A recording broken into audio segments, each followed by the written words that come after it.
جی welcome back. ہمارے پاس ایک collar موجود ہیں, پہلے وہ لے لیتے ہیں پھر آپ کو اپنے گیسٹ سے ملاتی ہوں. السلام علیکم, اریبہ لاہور سے. السلام علیکم جی. ہیلو, السلام علیکم میم. جی اریبہ, کیا حال ہے آپ کے؟ آپ ٹھیک ہو؟ بالکل ٹھیک ٹھاک ہوں. اریبہ آج کا شو دیکھ رہی ہیں آپ؟ کچھ کوئی ایسی جی میں بالکل آپ کا شو دیکھتی ہوں. کچھ شیئر کرنا چاہیں گی؟ ہیلو جی, کچھ شیئر کرنا چاہیں گی اریبہ؟ ہیلو اریبہ آپ مجھے بعد میں سن لیجیے گا پلیز, اور والیوم بند کر دیں. تھینک یو, بہت شکریہ. پتہ ہے آپ لوگ جو بھی کال کریں وہ ذرا بند کر دیا کریں کیونکہ آپ ہو رہے تھے. جی ہمارے ساتھ اس وقت ہیں جی عالم ہیں, ماہر عملیات ہیں, طبیب ہیں, فرید ایاز الحسینی کو کون نہیں جانتا. لیکن آج بہت سے لوگوں کو یہ پتہ چلے گا کہ یہ ایک ایسا علم بھی جانتے ہیں جس کا اظہار سب لوگوں کے سامنے نہیں کرتے. السلام علیکم سر. وعلیکم السلام ورحمۃ اللہ. ان کے ساتھ ہیں جی سائیکیٹرسٹ ہیں ڈاکٹر اقبال افریدی ہمارے ساتھ موجود ہیں. جی پی ایم سی میں ہیڈ آف سائیکیٹرسٹ ڈپارٹمنٹ میں ہیں اور روزانہ ایسے کافی مریضوں سے ان کا تعلق رہتا ہے. اور ساتھ ہمارے ساتھ نوید صحت موجود ہی ہیں. جی بات کنٹینیو کرتے ہیں. جی سر, آپ نے شو دیکھ رہے ہوں گے, آپ نے شاید کہانی ہماری تھوڑی سی سنی کہ کچھ لوگ آئے جنہوں نے محسوس بھی کیا. میں نے اپنے بارے میں بھی بتایا کہ مجھے بھی ایسی چیزیں محسوس ہوتی ہیں. تو آپ کیا رائے دینا چاہیں گے؟ واہ, اعوذ باللہ من الشیطان الرجیم, بسم اللہ الرحمن الرحیم. لقد خلقنا الانسان فی احسن تقویم ثم رددناہ اسفل سافلین. یہ تو ہوا رب تعالیٰ کا پیغام, اور گفتگو کا آغاز ایک شعر سے کر رہا ہوں. کچھ تو ہوتے ہیں محبت میں جنوں کے آثار, کچھ تو ہوتے ہیں محبت میں جنوں کے آثار, اور کچھ لوگ بھی دیوانہ بنا دیتے ہیں. بہت پیاری بات, انہوں نے کافی باتیں کرتی ہیں.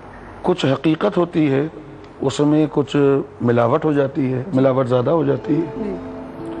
ملاوٹ زیادہ ہو جاتی ہے تو حقیقت اس میں چھپ جاتی ہے یا ڈیزالو ہو جاتی ہے. تو میں اس حقیقت سے انکار نہیں کرنا چاہتا کہ ایسا کچھ ہوتا ہے. تو کچھ میں آپ کا پروگرام دیکھ رہا تھا, اس کو شارٹلی بتا رہا ہوں کہ اس سے مجھے کوئی انکار نہیں ہے کہ ایسا کچھ ہوتا ہے. کیونکہ زندگی کے معاملات میں بے شمار چیزیں ایسی آتی ہیں جو انسان کو سمجھ میں نہیں آتی, اور اس کو صحیح طور پر سمجھنے والے کا نام ہی حکیم ہے. حکیم اور طبیب میں بڑا فرق ہے. طبیب علاج کرنے والا, حکیم صاحب حکمت. حکیم صاحب حکمت, اور حکیم کا درجہ بڑا ہے. تو یہ واقعات ضرور ہوتے ہیں, اور اس کے لیے میرا اپنا ترتیب دیا ہوا ایک فارمولہ ہے جس کو میں کم از کم ابھی تک جھٹلا نہیں سکا, کہ اس قسم کے معاملات میں 90% جھوٹ ہے, 90% جھوٹ, 8% امراض. مرض ہے, امراض یعنی بیماری, اور 2% سچائی. یہ سچائی ہے. مطلب 100% میں سے آپ کہہ رہے ہیں 2% صرف 2%, باقی سب لوگوں کو باقی 90% جھوٹ, 90% جھوٹ ہے, اور کہہ رہے ہیں کہ 8% جو ہے وہ امراض ہے, مریض ہے. وہ کسی نہ کسی مرض میں یا کسی واقعے کے تحت بچپن سے کوئی چیز ایسی, چاہے وہ نفسیاتی مرض ہو, چاہے وہ دماغی مرض ہو, چاہے روحانی مرض ہو, وہ مرض ہے. لیکن آپ یہ دیکھیں نا, اب میں جیسے ہم نے پیکٹ بھی بنایا, اس میں دیکھا کہ بچیوں کے جیسے جن چڑھ جاتے ہیں, چمٹ جاتے ہیں, اور وہ پھر نکال رہے ہیں جن, اور وہ چیخیں مار رہے ہیں. ابھی جیسے ہمارے ساتھ ریحان بھی موجود تھے, انہوں نے شیئر کی کہ لڑکی کے اندر سے آواز ایک اور آنے لگی. تو اس کے بارے میں آپ کیا کہنا چاہیں گے؟ وہ ڈاکٹر صاحب سے میں پوچھوں گی کہ وہ در حقیقت کچھ ہوتا ہے یا من گھڑت کہانیاں بھی بچیاں بنا لیتی ہیں کہ ان کی مرضی کی شادی نہیں ہوتی؟ اب ہم بات کریں گے پہلے 90% کے اوپر, اس کے بعد 2% پر. ٹھیک ہے, ٹھیک. بیچ میں درمیان میں آئے گا وہ 8%. جس ماحول سے وہ مریض گزرا ہے یا گزر رہا ہے, اس میں کچھ گھریلو مسائل, کچھ خالہ پھپھیوں کی کہانی ہے. ٹھیک ہے, صحیح. خالہ پھپھیوں کی کہانی ہے کہ خالہ نے دیکھا ان پہ جن آ گیا تھا, اور وہ جنگل سے گزر رہی تھیں تو وہ جن نے ان کو پکڑ لیا.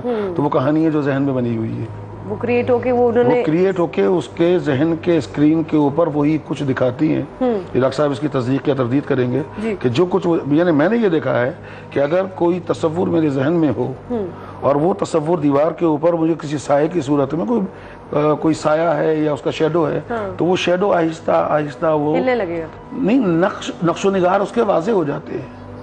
حالانکہ دیوار پر کوئی نقش و نگار نہیں ہے، وہ نقش آپ کے دماغ کا ہے نقش جو اس کو ویسے دیکھ رہا ہے۔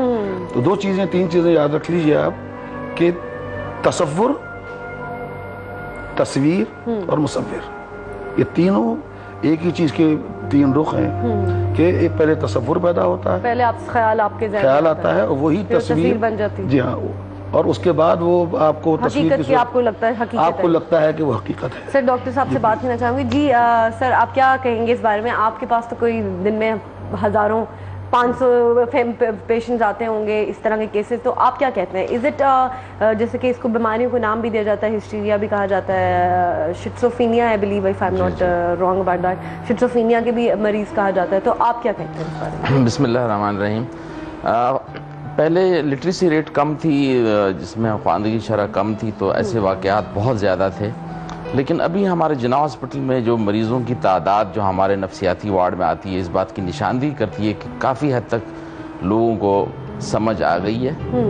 اور اس میں یہ کہنا چاہتا ہوں کہ جیسے کہ فرید صاحب نے بھی کہا تھا، کچھ تو ملنگرنگ ہوتے ہیں جس کو ہم کہتے ہیں کہ کسی ذمہ داری سے بچنا چاہتے ہیں، جیسے کہ ایک جیل میں ایک بندہ ہے اور وہ چاہتا ہے کہ اس کو کچھ ملے ریلیف، یا ایک خاتون ہے یا ایک بندہ ہے جو چاہتا ہے کہ مجھے کمپنسیشن ملے، جس کو ہم کہتے ہیں کہ کمپنسیشن نیوروسس، اس میں وہ ایسی کیفیت طاری کر دیتا ہے۔ لیکن اس کے ساتھ ساتھ کئی بیماریاں ہماری ایسی ہیں، اب تو سائنس بڑی جدید دور میں، ابھی وہ چیز ختم ہو گئی جو پہلے کہتے تھے فنکشنل ڈس آرڈر جو نظر نہیں آتے تھے، اب تو ہم پن پوائنٹ کر سکتے ہیں خوش قسمتی کہ اس کیمیکل کو کمی ہو جائے تو اداسی، مایوسی، رونا آئے گا جیسے سیروٹونین ہے، اور ڈوپامین کو بڑھایا جائے تو کانوں میں غیبی قسم کی آوازیں آئیں گی اور شکلیں نظر آئیں گی جو نہیں بھی ہوں گی، اور اس کو بلیو عجیب ہوں گے، جس کو ہم ڈیلیوژن کہتے ہیں کہ فالس بلیو ہو جاتے ہیں، ڈیولپ ہوتے ہیں۔